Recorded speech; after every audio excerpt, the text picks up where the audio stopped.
Father Lucas Juma Nandemu, padri msimamizi wa parokia ya Mtakatifu Yohane Paulo Mskomo. Na leo tumesherehekea siku ya Jumapili ya Matawi, Passion Sunday or Palm Sunday. Siku hii tunakumbuka Yesu akiingia Yerusalemu na pia akiweza kushangiliwa na watu wakibeba matawi ya mitende. Na katika kanisa siku hii ndio inaanzisha juma la mwisho la kipindi cha Kwaresma, ambayo kilele chake kitakuwa kufa na kufufuka kwake Kristo.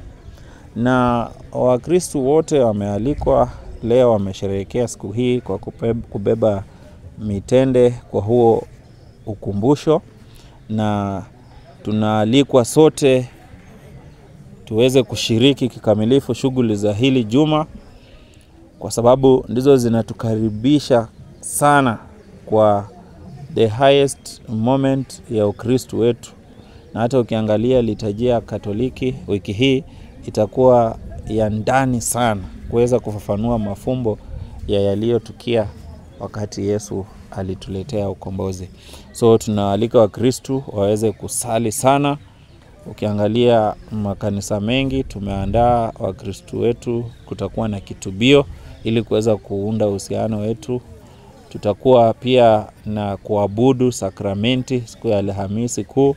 Tutakuwa na kumbukizi la uzinduzi wa sakramenti ya upadrisho na ekaristi katika misa ya Alhamisi, na pia kukumbuka unyenyekevu wa Kristo kwa kuwaosha wafuasi wake miguu. Haya yote Ijumaa tutaelekea kwenye njia ya msalaba, ukumbusho wa Yesu Kristo alipobeba msalaba kwa ajili ya dhambi zetu hadi kufika Golgotha.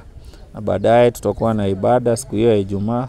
Baadaye tutakuwa na ibada ya kuabudu msalaba, ukiwa ndio kitovu cha ukombozi wetu.